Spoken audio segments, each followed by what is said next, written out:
রাহুল গান্ধী, পাপ্পু। একমাত্র ইন্দিরা গান্ধী যে পাকিস্তানকে পুরো ভেঙে দুটুকরো করে দিয়েছিল। আচ্ছা বলুন তো, আপনারা কোনো দিন ভেবেছেন যে এই যে নরেন্দ্র মোদী, আমরা যদি কিছুক্ষণ ভেবে নিই যে 2014 আগেও আমরা জীবনযাপন করেছি, তো আমরা 2014 আগে কি কোনো কষ্ট ছিলাম, কোনো প্রবলেমে ছিলাম আমরা? আর 2014 পরে এই পর্যন্ত আমাদের জীবনে কি এমন কোনো পরিবর্তন হয়ে গেছে যে আমরা নরেন্দ্র মোদীকে বিরাট ভালো ভালো করছি? ঠিক 5টা এমন কোনো কারণ বলুন যেটা সত্যি আপনার জীবনে কোনো পরিবর্তন এনেছে। আমি বলছি আনেনি। উল্টে অনেকগুলো রিপোর্ট ভারতবর্ষে এমন বেরিয়েছে যে রিপোর্টগুলো ক্লিয়ার কাট বলে দিচ্ছে যে বিজেপি শাসনে যারা মধ্যবিত্ত ছিল তারা গরিবে কনভার্ট হয়ে গেছে। নোটবন্দির টাইমে এরকম রিপোর্ট অনেকগুলো বেরিয়েছে। আজও পুরো বিজেপি শাসনে একটা এমনও রিপোর্ট বেরোয়নি যে মানুষ গরিব থেকে বড়লোক হয়েছে। তাহলে মানুষের উন্নতি তেমন কিছু হয়নি। এখন কথা হচ্ছে এই বিজেপি কিন্তু আমাদেরকে বিরাট পাবলিসিটির দ্বারা আমাদের মাথায় একটা জিনিস ঢুকিয়ে দিয়েছে যে রাহুল গান্ধী, পাপ্পু। রাহুল গান্ধী, পাপ্পু। বিজেপি এই পাপ্পুকেই সংসদ ভবনে পর্যন্ত ঢোকার জন্য বিরাট বড় চক্রান্ত করেছিল। রাহুল গান্ধী শুধু এটুকুই বলে ফেলেছিল যে যত চোর চুরি করছে, এমন কিছু একটা কথা হবে যে যত চোর চুরি করছে সব গুজরাট থেকেই আসছে। মানে দেশের বেশিরভাগ টাকা যারা বিলিনিয়াররা চুরি করে নিয়ে ফরেনে চলে গেছে, সে বেশিরভাগ মানুষগুলো গুজরাট থেকেই বিলং করে। তো রাহুল গান্ধী এরকম ব্যাপার নিয়ে কথা বলেছিল বলে গুজরাট হাইকোর্ট পার্লামেন্টে ঢুকতে নিষেধ করে দিয়েছিল। একমাত্র সুপ্রিম কোর্ট নিষেধাজ্ঞাটা ভেঙে দেয়। পরে সুপ্রিম কোর্ট আবার উনি যাতে পার্লামেন্টে ঢুকতে পারে সেই ব্যবস্থা সুপ্রিম কোর্ট দ্বারা আবার পরে ঠিকঠাক হয়।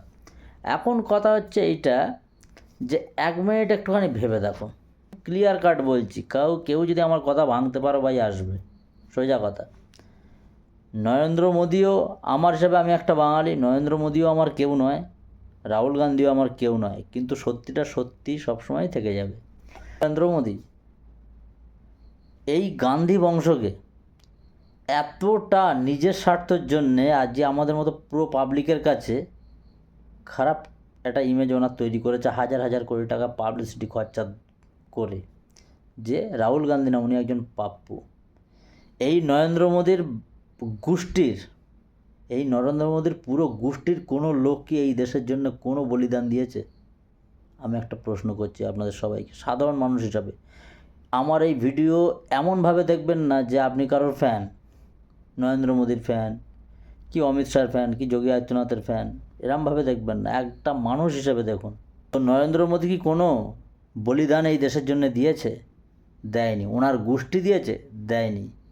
কিন্তু রাহুল গান্ধী খুব অল্প বয়স থেকে লাশের পর, আপনজনের লাশের পর লাশ দেখেছে উনি, খুব ছোটোবেলা থেকে।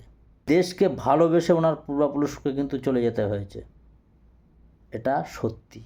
আবার অনেকে কথা বলে যে গান্ধী বংশের যতজন বিয়ে করেছে তারা ফরেনিয়ারকে বিয়ে করে, তারা ইন্ডিয়ান মেয়েকে পছন্দ করে না। সেটা ঠিক আছে ভাই, কারোর পার্সোনাল লাইফ নিয়ে বলা উচিত নয়। আমরা বলতে পারি খুব রাহুল গান্ধীকে নিয়ে, সেটা খুব ভালো লাগে, কিন্তু যখন নরেন্দ্র মোদীকে কেউ কিছু বলে আর নরেন্দ্র মোদী কাঁদে, তখন কিন্তু মানুষ এটাই বলে ভাই পার্সোনাল লাইফে হিট করা উচিত নয়। ঠিক তেমনই যদি নরেন্দ্র মোদীর পার্সোনাল লাইফেও ঢোকো না, কোনো দিন সারদা ব্যানের ব্যাপারে জানতে চাও না, তো নরেন্দ্র মোদীরও ফেটে যাবে। তো গান্ধীর বংশের তো অনেকজনই বলিদান দিয়েছে, এটা সত্যি আমাদের দেশের জন্যে। সাথে এটাও সত্যি যে নরেন্দ্র মোদী আজকের দিনে পাকিস্তান নিয়ে রাজনীতি করে, বারবার পাকিস্তান এখানে কিছু করে, এও কিছুটা করে, এখানে মোদি মোদি বলে মিডিয়াতে হয়েই হবে। মানে পাকিস্তান কিছু একটা করলো, কোনো আতঙ্কবাদী দুর্ঘটনা হলো আমাদের ভারতবর্ষে, এবার মোদি কী করবে, দেখাবে যে দেখো আমি শেরের বাচ্চা, ঠিক আছে, আমি বাঘের বাচ্চা। এবার এখান থেকে মোদি আবার ওখানে কিছুটা অ্যাটাক ফ্যাটাক করে, তারপরে মানে অ্যাটাক যত না হবে তার থেকে বেশি আবার প্রচার হবে। আবার এই অ্যাটাক দুতরফের হওয়ার মধ্যে আবার একজন বাপ আছে, সেটা হলো আমেরিকা। এই আমেরিকা আবার মোদিকে কন্ট্রোল করে, যে ভাই এই যুদ্ধ কর না তো বন্ধ কর। তো এই রিমোটটা থাকে ট্রাম্পের হাতে। এবার কথা বলি, যেহেতু পাকিস্তানের কথা বলছি, ভেবে দেখুন ভালো করে, পাকিস্তানের সাথে যুদ্ধ করেছিল ইন্দিরা গান্ধী। হ্যাঁ, কংগ্রেস। একমাত্র ইন্দিরা গান্ধী যে পাকিস্তানকে পুরো ভেঙে দুটুকরো করে দিয়েছিল, যেটা পূর্ববঙ্গ আজকে। নরেন্দ্র মোদীর ক্ষমতা আছে ইন্দিরা গান্ধীর লেভেলে পাকিস্তানের সাথে যুদ্ধ করবে? ইন্দিরা গান্ধী সেই টাইমে যুদ্ধ করেছিল, এই দেশকে কত ভালোবাসতো। আজকে আমরা যদি সাধারণত ভাবি, ইন্দিরা গান্ধী সেই টাইমে যুদ্ধ করেছিল যেই টাইমে দেশে কিচ্ছু ছিল না, মানুষ অসহায়, গরিব, মূর্খ ছিল। সেই টাইমে ইন্দিরা গান্ধী মানে বাইরের কোনো রাষ্ট্রকে বুঝতে দেয়নি যে ভারত ভিতরে কতটা কমজোর। তার সত্ত্বেও ইন্দিরা গান্ধী, ওনাকে ওই জন্য আয়রন লেডি বলা হতো। ইন্দিরা গান্ধী পাকিস্তানের সাথে যুদ্ধ করে শুধু যুদ্ধই করেনি, পুরো পাকিস্তানটাকে দুটুকরো করে দিয়েছিল। তো এরকম ইতিহাস গড়েছে নরেন্দ্র মোদী।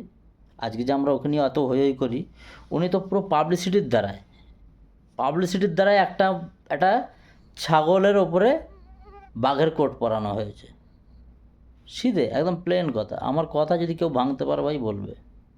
জয় বাংলা।